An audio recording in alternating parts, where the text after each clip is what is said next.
Magulang, pakinggan po ninyo itong mensahe ng ating kaibigan. Nakakatakot po ito. Mga bata natin, mga idol, alagaan natin at disiplinahin, bantayan natin. Baka hindi po natin nasubaybayan ang ating mga anak kung ano po ang pinaglalaro sa social media.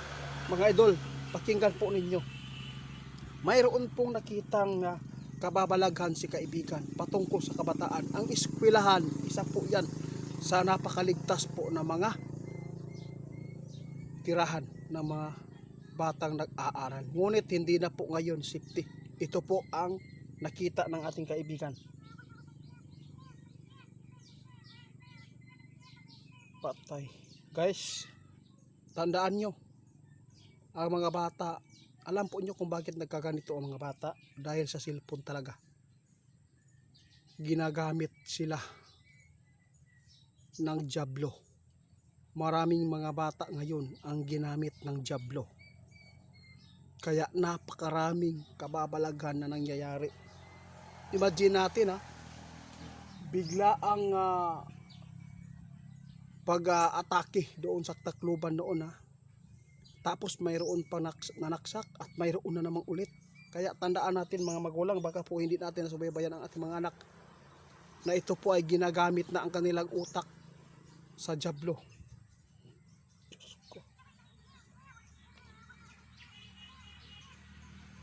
Grabe mga idol, sabi ng ating kaibigan Itiit, kailangan ninyong malaman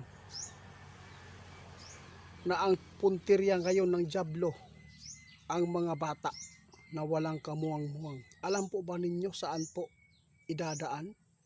Sa pamamagitan po ng laro ng online games. Mga idol, mas higit pa sa shabu, sa drugs, ang cellphone ngayon mga idol. Talagang sumisira talaga sa magandang pag-iisip sa mga bata natin. Ang utak po ang kanilang sinisira ngayon at ito po ay sinabi ng ating kaibigan. Ginagamit po ngayon ang mga kabataan ng jablo.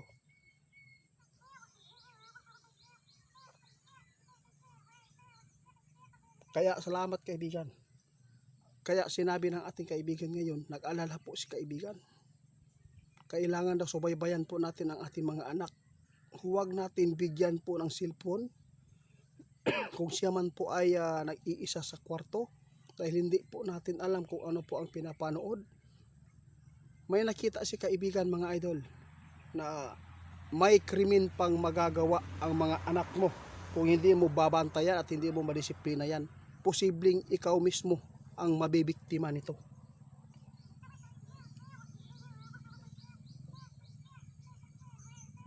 Sinabi ng ating kaibigan ngayon guys, bawas-bawasan po natin ang oras sa paggamit sa cellphone para sa ating mga bata. Kailangan po natin mga idol na hindi tayo mismo ang magbibigay sa kanila ng kapahamakan dahil ang magulang mismo ang mag-guide nito.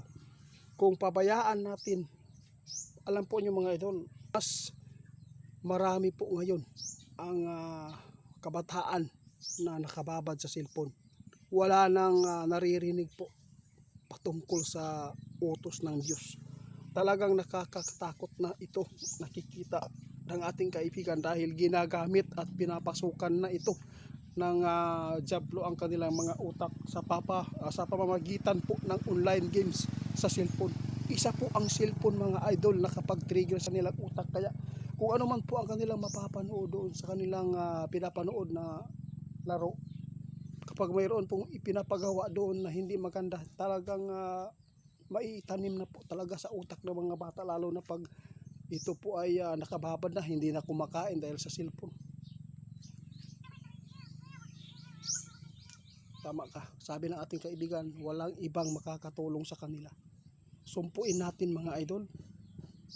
Huwag po natin hayaan ang mga bata na magdala ng cellphone na matulog sa kwarto, lalo na sila lang ang walang kasama dahil hindi natin alam kung ano ang pinaglalaro. Sana po mayroon po mga magulang ngayon na makapag-share nito. Tandaan ninyo, ang mga bata ngayon ang pinuntirya ng jablo dahil sobrang napakarupok ang kanilang isipan. sobrang muwang, mga inosente. Kaya tandaan natin, isa ang cellphone ngayon nakapagbibigay ng kasamaan. Kaya marami ngayon ang nabibiktima. Mga magulang, mag-ingat kayo sa mga bata natin doon sa loob ng eskwelahan, dahil mas marami pang mangyayaring ganyan.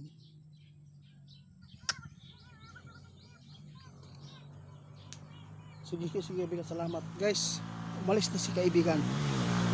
Tandaan ninyo, nag-alala si kaibigan dahil ito ngayon ang puntirya ng Diablo. Yung mga walang kamuwang-muwang na mga bata, gagamitin nila. Kaya napakaraming mga krimen, mga idol. Tandaan po ninyo mga idol, ang ipinapaabot ng ating kaibigan, walang ibang makapagsumpo dito kundi ang magulang lamang. Kung nakababad ang ating anak ng ilang oras sa cellphone, kailangan bigyan po natin ng time. Huwag tayo magpapatalo sa mga bata ngayon mga idol. Uy, balik. Sige guys, ingat po daw tayo ngayon May sign po na hindi maganda na nakita si kaibigan patungkol sa sakuna. Mga idol, salamat kaibigan, salamat bumalik si kaibigan mga idol.